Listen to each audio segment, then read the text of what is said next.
Vi behöver prata svenska. Jag bor här, jag bor i Norrköping i 2 år. Jag ska inte gå tillbaka till USA. So, however, I would be fine if we were ordering pizza.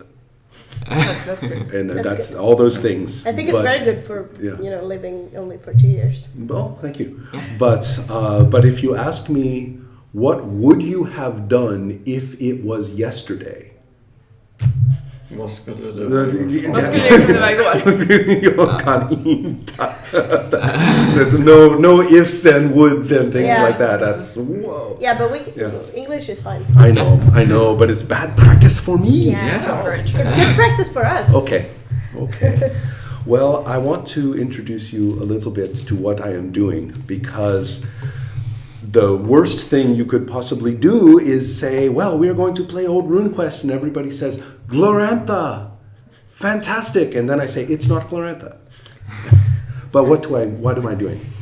This RuneQuest, these are books from 1979 and 80, right? These old things that don't look anything like what a proper role-playing game should look like. Look, it gets worse. It gets worse. That's always right. There's your character sheet for you. And that hurts my brain. That's my character sheet. Oh my exactly. God. Okay. Right. Well, in a way, though, I feel like I am an old hippie because I say, you kids started with your shiny big books and you don't know what it was like on the street. And that's a terrible attitude. I don't want to have that attitude. But I try. I know. It's the worst. I'm like that anyway. But the reason I'm showing you these, in the original RuneQuest, the setting of Glorantha already existed, but they decided in their game they would provide some information like maps and things. The monsters are from Glorantha. Mm-hmm. The examples in the boxes are from Glorantha. But we're not in Glorantha. Well, however, they say in the beginning, the setting is your setting. Wow. Yes. And they only specify that it is not medieval Europe. Mm-hmm. This is Mesopotamia. Mm. This is the Levant. This is Hellas.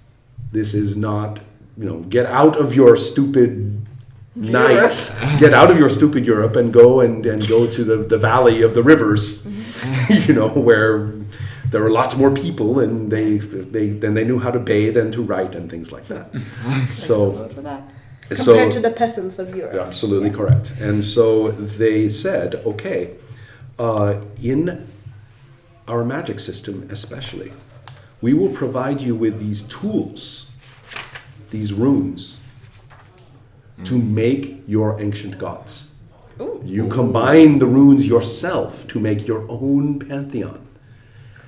And for all of us who were raised on the Greek and Roman mythology and the Norse mythology, this is amazing. Yeah. This is fantastic. And so we will, and then it has this status of becoming a runic person who is no longer worrying about their money and just small concerns of life, but now have entered into these religions, and you are an active participant with the god.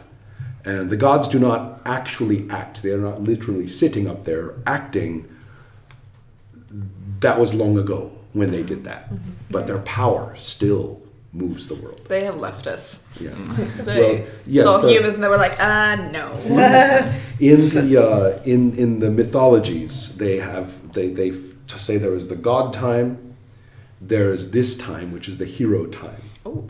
There will come the day when they look back on the hero time, and it will not be a hero time. So implicit in Glorantha is a modern age that we will never see. We will never see the ordinary life, real history, but it will come. Someday.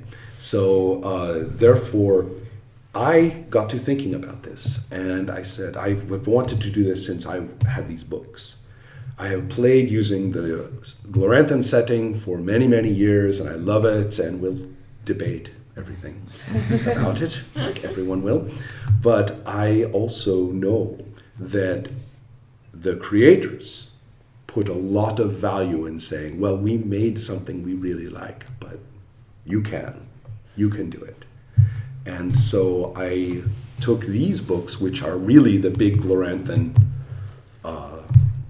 source books, really, and in terms of organized by religions, and I said, I'm going to just swipe. They have all these rune spells and ideas and things like that, and I'm not going to publish this material. I'm just having some fun with playing this old game. I'm going to take whatever I like. Yeah. So there are anybody who knows Glorantha, when they see what I'm doing. Oh, and by the way, these old role-playing games, their roots are in underground comics. They are in the counterculture, especially RuneQuest, which came from the coast of California, like I did. And they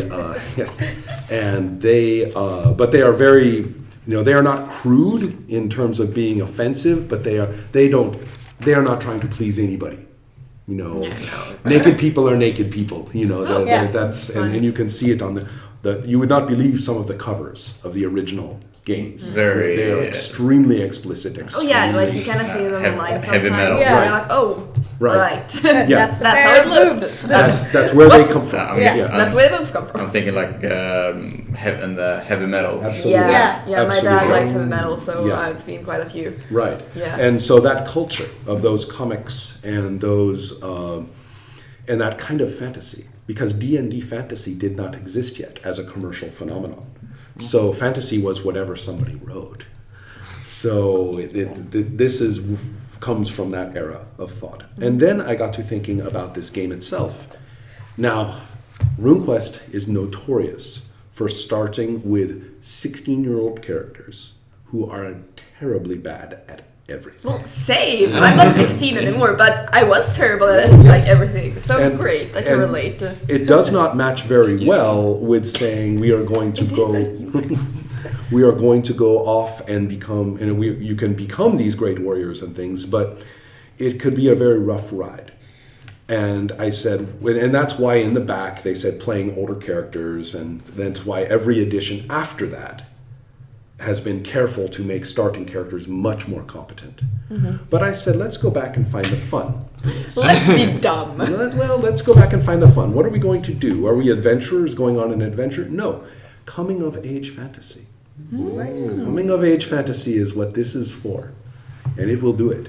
So last year, I made some, I said coming of age fantasy, the setting is all atmosphere. It's not a map.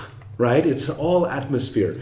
And I started to think, all right, and I made some crazy, very awful gods and things, and I said, let's create awful gods. Yes, let's think about it. What kind of world are our children coming into? And maybe it's because I'm an American and I see nothing good that I'm bringing my children into. Jesus Christ. Oh, honesty is good. And so there I'm going to... I have moved to Sweden, so things have changed a little, but quite a bit, in fact. But the point is that I really felt that the way young people get pulled into the organizations and expectations of the adults, and they are often treated as expendable this way. Absolutely. Yes, and for work, not just war, but work and things like that. And I said, we are going to go pretty dark. Yes, so I thought, okay, let's think about a landscape which is not too romantic. There are mountains with jumbled rocks, and there are bushes with sharp thorns, and it's a hard land. Farming is hard, and people don't live long. Well, that's very Swedish as Yes, well. I know. I was like, Yes, I thought- this sounds like my old, where I used to live. That's right. Well, think about that perhaps. There's some thoughts on that. And I think about this, and now we are going to give the people clothes and an appearance that isn't...